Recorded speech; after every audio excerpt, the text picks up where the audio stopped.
Hi friends, welcome to our channel culture of the Nellore. నేనైతే నెల్లూరు గ్రామ దేవత అయినటువంటి ఇరుకల్ల పరమేశ్వరి అమ్మవారి దేవస్థానం దగ్గర అయితే ఉన్నాను ఫ్రెండ్స్.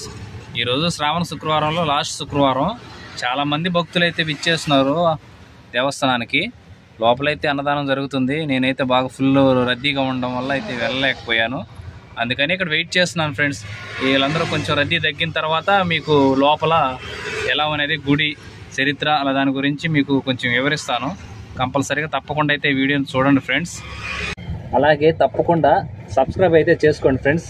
తప్పకుండా మీరందరూ మా ఛానల్ని ఆదరిస్తారని, సపోర్ట్ చేస్తారని మనస్ఫూర్తిగా కోరుకుంటున్నాను ఫ్రెండ్స్. మీకు మా నెల్లూరు గ్రామదేవత అయినటువంటి ఇరుకల్ల పరమేశ్వరి అమ్మవారి చల్లని ఆశీస్సులు మీకు వెళ్ళవేళ్ళ ఉండాలని ఆ అమ్మవారిని మనస్ఫూర్తిగా కోరుకుంటున్నాను ఫ్రెండ్స్. ఇంకా మనం అయితే వీడియోలోకి అయితే వెళ్ళిపోదాం ఫ్రెండ్స్.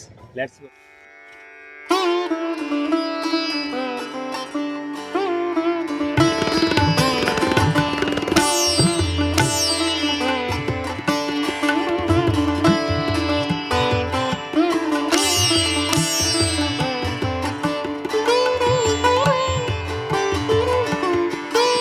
భక్తులు లోపల దర్శనం చేసుకొని వెలుపలికి వచ్చే దారి అయితే ఇది.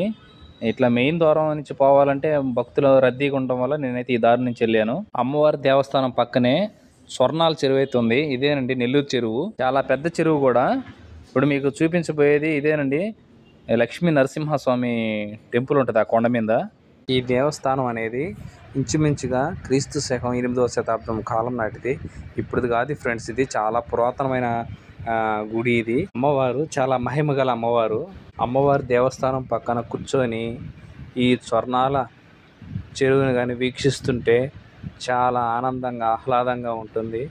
చూడడానికి కూడా చాలా కన్నుల విందుకు కూడా ఉంటుంది. చూడండి ఫ్రెండ్స్ ఎలా ఉంటుందో. ముఖ్యంగా మొహరం పీర్ల పండగ సందర్భాల్లో వచ్చే ఈ రొట్టెల పండగకి ఈ స్వర్ణాల చెరువు చాలా ప్రసిద్ధి. ఈ రొట్టెల మార్పిడి అనేది ఈ స్వర్ణాల చెరువులోనే జరుగుతుంది. ఇది చాలా ప్రసిద్ధి అండి ఈ చెరువు. గత 5 సంవత్సరాల నుంచి కూడా ఈ స్వర్ణాల చెరువులో గణేష్ నిమజ్జనం అయితే జరుగుతుంది. ఇప్పుడైతే వినాయక చవితి దగ్గరలో ఉంది కాబట్టి ఈ నిమజ్జనం అప్పుడు చాలా సందడిగా కూడా ఉంటుంది. ఆ నిమజ్జనం అయ్యేంత వరకు ఇక్కడికి బొమ్మలు వస్తూనే ఉంటాయి. అంటే 3 రోజులు, 7 రోజులు, 5 రోజులు, 11 రోజులు, 9 రోజులు అట్లా బొమ్మలు పెడతారు కాబట్టి చాలా సందడిగా ఉంటుంది ఫ్రెండ్స్. దేవస్థానం లోపలికి వచ్చిన తర్వాత ఇక్కడ కౌంటర్లో మనం టికెట్ తీసుకోవాలంటే ఫ్రీ దర్శనమే. మనం ఏదైనా పూజ చేయించుకోవాలన్నా, ఏదైనా ప్రత్యేక దర్శనం కోసం ఏదైనా చేయించాలన్నా, అభిషేకం చేయించాలన్నా ఇక్కడ కౌంటర్లో అయితే టికెట్ తీసుకోవాల్సి వస్తుంది. ఇరుకల్ల పరమేశ్వరి అమ్మవారి దేవస్థానం స్థల పురాణం ఇది. దీంట్లో ఇక్కడ ఈ స్థల పురాణం గురించి అంటే ఆ శాసనాలు ఏం రాస్తున్నాయి, ఈ గుడి ఎప్పటి నుంచి ఉందనేది దీంట్లో అయితే వివరించబడి ఉంటుంది. ఈ గుడిని అయితే ఆ కాలంలో బొంతరాలతో అయితే నిర్మించబడింది. ఈ గర్భగుడి మొత్తం బొంతరాలతోనేనండి.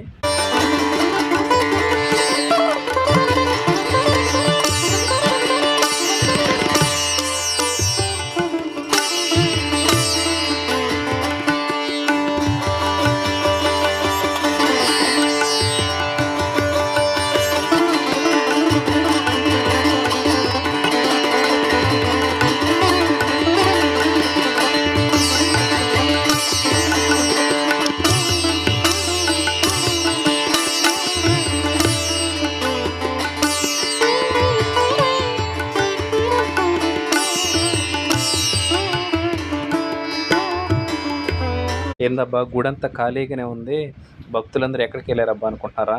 భక్తులు భోజనాలు చేస్తున్నారు ఫ్రెండ్స్.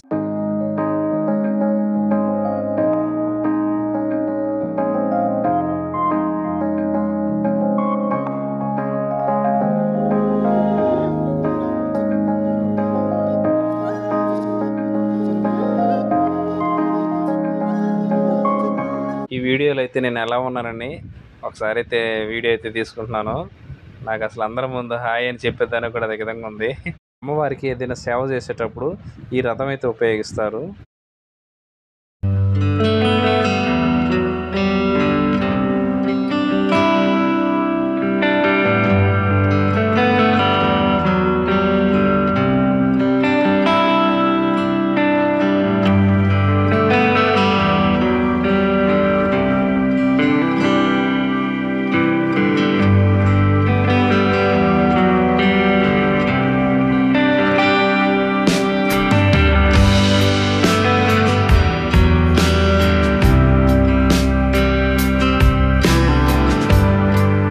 ఇక్కడే శివలింగం ఇట్లాగే నందీశ్వరుడులు ఉంటారు. వీళ్ళని కూడా ఒకసారి దర్శనం చేసుకొని చిట్ట చివరిగా ఇక్కడ దర్శనం చేసుకొని ఇక్కడి నుంచి ఇంకా బయలుదేరుతారు ఫ్రెండ్స్. ఇదే బయటికి వెళ్ళే దారి.